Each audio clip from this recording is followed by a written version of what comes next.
भगवान सुखदेव वर्णन करते हैं कि देखो एक गोपी जा रही है तो उसके पति ने उससे रोक दिया। तावार्यमाणा पति भी, पति ने उससे रोक दिया, कहा कि नहीं नहीं तुम्हें जाना नहीं। उस गोपी ने कहा कि देखो मुझे श्याम सुंदर बुलाए हैं और आप मुझे जाने से रोक रहे हो। आप सिर्फ मुझे रोक इसलिए रहे हो कि आपको मेरे इस शरीर से स्वार्थ है, लेकिन मेरे और मेरे श्याम सुंदर का संबंध इस शरीर से नहीं, इस आत्मा से। अंतर्गृह गता काश्चित दध्युर्मीलित लोचना।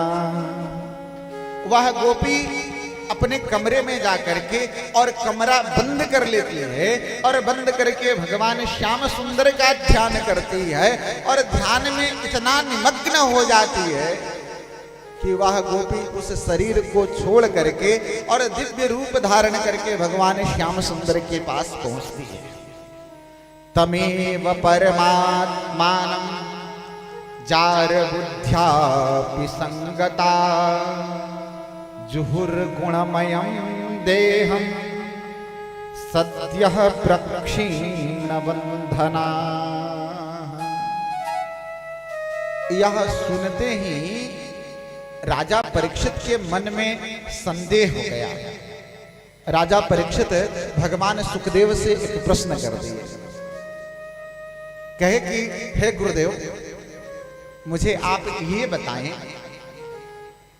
कि जो भगवान साक्षात नारायण के अवतार हैं उन्हें यह गोपियां अपने हृदयेश के रूप में भजन करती हैं, अपने प्राण प्रियतम के रूप में भजन करती हैं, क्या इससे इन गोपियों का कल्याण होगा? भगवान सुखदेव एक बहुत अच्छी बात कहते हैं कि अरे राजन, जो असुर थे, जो भगवान से द्वेष रखते थे, जब भगवान उन असुरों का कल्याण कर सकते हैं तो यह गोपियां तो अपने प्राण धन के रूप में ठाकुर को स्वीकार कर रही हैं, तो इनमें कोई संशय ही नहीं है, गोपियों का कल्याण तो स्वतः ही निश्चित है। जब गोपियां गोविंद के सामने शरद पूर्णिमा की रात्रि में पहुंची, आज यह रात्रि 6 महीने की रात्रि हो गई। सारी गोपियां भगवान गोविंद के सामने खड़ी हैं। भगवान गोविंद बड़े अच्छे शब्दों में गोपियों का अभिनंदन करते हैं, कहते हैं स्वागतम वो महाभाग प्रियम किम कर्माणि वह ब्रजस्यानामयं कच्चित् ब्रूतागमन कारणम। हे गोपियों, आप इस रात्रि में आई, आपका स्वागत है, लेकिन मैं यह जानना चाहता हूं कि इस रात्रि में आप आई, कुछ विशेष कारण? कहीं ऐसा तो नहीं कि आपके घर में विवाद हो गया हो तो आप इस मध्य रात्रि में चली आई?